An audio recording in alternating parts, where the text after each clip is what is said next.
कांग्रेस छोड़ बीजेपी में शामिल होंगे पूर्व विधायक बिशन लाल सैनी। 15 फरवरी को सैनी की मौजूदगी में ज्वाइन करेंगे बीजेपी। कैबिनेट मंत्री अनिल विज ने दिया बीजेपी प्रदेश अध्यक्ष बड़ौली के नोटिस का जवाब। कहा, किसी और बात का जवाब चाहिए तो वो भी दूंगा, लेकिन समझ नहीं आता किसने ली मुझे नोटिस की कॉपी।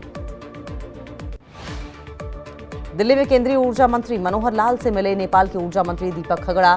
जल विद्युत परियोजनाओं को लेकर बात हुई। हरियाणा निकाय चुनाव को लेकर दिल्ली में बीजेपी की अहम बैठक। सीएम सैनी की अध्यक्षता में उम्मीदवारों के नाम पर बैठक। पंचकुला में श्री गुरु रविदास जयंती समारोह में मौजूद रही सीएम सैनी की पत्नी सुमन सैनी। पूजा पाठ कर प्रदेशवासियों को दी रविदास जयंती की शुभकामनाएं। बहादुरगढ़ के कबीर बस्ती में युवक की हत्या। मंदिर में मिला युवक का जला हुआ शव, नहीं हो पाई मृतक की पहचान। पंचकुला में यूनिपोल पर चढ़ा नशे में धुत एक व्यक्ति। पुलिस और फायर ब्रिगेड कर्मचारी मौके पर पहुंचे। समझाने के बाद व्यक्ति यूनिपोल से नीचे उतरा। सोनीपत के धतूरी औद्योगिक इलाके में फैक्ट्री में लगी भीषण आग। आग लगने के बाद से फैक्ट्री का मालिक फरार। आग पर पाया गया काबू। रेवाड़ी में हाईवे किनारे मिला युवक का शव। युवक के शरीर पर खरोच के निशान। परिजनों ने लगाया हत्या का आरोप। अंबाला में 65 वर्ष के बुजुर्ग की हत्या। पुलिस ने दर्ज किया मामला।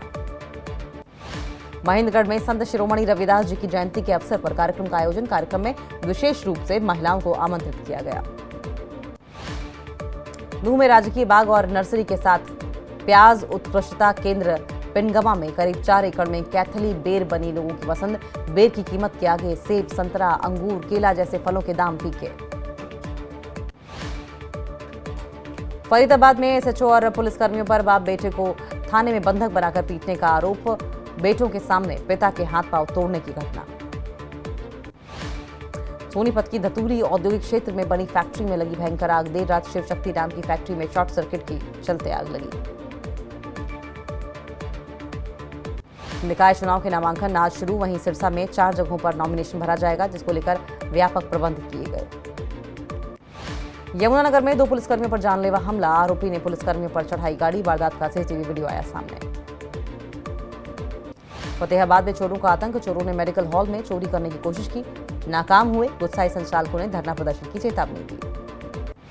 सोनीपत क्राइम ब्रांच को मिली कामयाबी। क्राइम ब्रांच ने 3 नशा तस्करों को किया गिरफ्तार। नूह में नगीना होटल मार्ग पर सड़क हादसा। 2 बाइकों में टक्कर। एक बाइक चालक गंभीर रूप से घायल।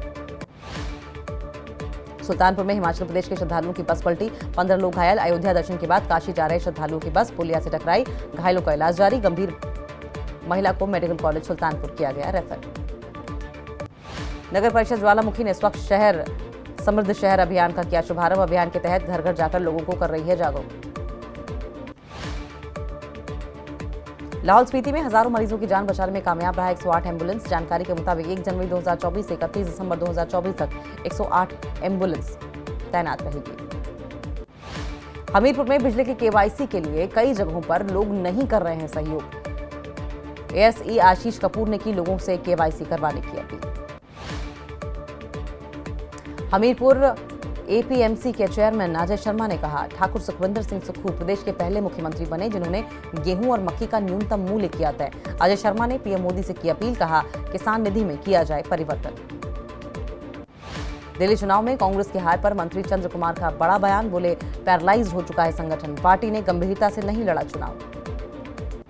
हिमाचल में बनने लगे सूखे जैसे हालात। सामान्य से भी कम बारिश। मौसम विभाग का अनुमान, तापमान में आएगी बढ़ोतरी। चंबा के किसान भी परेशान। सेब की फसलों पर मंडराया खतरा। सेब की फसलों के लिए पर्याप्त बर्फबारी नहीं। छत्तीसगढ़ शराब घोटाला केस में एजाज डेभर से एसीबी की पूछताछ जारी। करीब 3 घंटे से जांच एजेंसियां कर रही हैं सवाल। पूर्व मेयर की बढ़ सकती हैं मुश्किलें। ग्वालियर में आईटी की बड़ी रेड। परिवार हॉस्पिटल पर छापा। काली कमाई का हो सकता है खुलासा। मध्य प्रदेश में गुस्से में आपा खो रहे हैं लोग। इंदौर में बाइक की बस से टक्कर के बाद ड्राइवर से बेरहमी। सतना में क्रिकेट मैच के दौरान जमकर मारपीट। छतरपुर में शख्स ने की महिला की पिटाई। खरगोन में अवैध शराब के ठिकानों पर बड़ा एक्शन। 20 लाख से ज्यादा की शराब की गई नष्ट। जंगल में चल रहा था नशे का खेल। जमशेदपुर में सड़क हादसे के बाद मचा कोहराम। स्थानीय लोगों ने रोड जाम कर किया प्रदर्शन। रोड एक्सीडेंट में गई थी 2 लोगों की जान। सीएम नीतीश ने फिर दोहराई बीजेपी संग पुराने रिश्ते की बात। कहा, हम साथ हैं और मिलकर काम करेंगे। आरजेडी पर साधा निशाना। कहा, पूर्व सरकार ने विकास के लिए कुछ नहीं किया। मुफ्त की योजनाओं के ऐलान पर सुप्रीम कोर्ट की तल्ख टिप्पणी, कहा मुफ्त राशन मिलने से लोग काम नहीं करना चाहते, लोगों को बिना कोई काम किए पैसे मिल रहे हैं। अखिलेश यादव के संगम स्नान पर सीएम योगी का हमला, कहा कुछ लोग चोरी छिपे स्नान करके आ गए, दूसरों को बोल रहे हैं कि मत आओ। बागपत में चौधरी अजीत सिंह की प्रतिमा का सीएम योगी ने किया अनावरण, छात्रों को बांटे नियुक्ति पत्र, कई विकास परियोजनाओं की सौगात दी। महाकुंभ में अब तक 48 करोड़ से ज्यादा श्रद्धालुओं ने किया पवित्र स्नान, हेलीकॉप्टर से श्रद्धालुओं पर पुष्प वर्षा, आला अधिकारियों के साथ सीएम योगी ने मॉनिटरिंग की। महाकुंभ में माघ पूर्णिमा पर महास्नान, ब्रह्म मुहूर्त से ही संगम की त्रिवेणी पर पवित्र स्नान के लिए उमड़ा श्रद्धालुओं का सैलाब। महाकुंभ में योगी सरकार ने करवाई पुष्प वर्षा, माघ पूर्णिमा स्नान पर्व के विशेष मौके पर स्नान करने वाले श्रद्धालुओं और तपस्वियों पर हेलीकॉप्टर से बरसाए गए फूल। आसमान से दिखा महाकुंभ मेला क्षेत्र का विहंगम नजारा, त्रिवेणी संगम पर करोड़ों श्रद्धालुओं की मौजूदगी का अद्भुत नजारा, दुनिया में श्रद्धालुओं के सबसे बड़े जमावड़े का साक्षी बन रहा है प्रयागराज। माघी पूर्णिमा के स्नान के साथ ही महाकुंभ में कल्पवास खत्म, संगम स्नान के बाद घर लौट रहे करीब 10 लाख कल्पवासी। महाकुंभ में माघ पूर्णिमा के महास्नान को लेकर मुख्यमंत्री योगी आदित्यनाथ भी अलर्ट, खुद किया मॉनिटरिंग।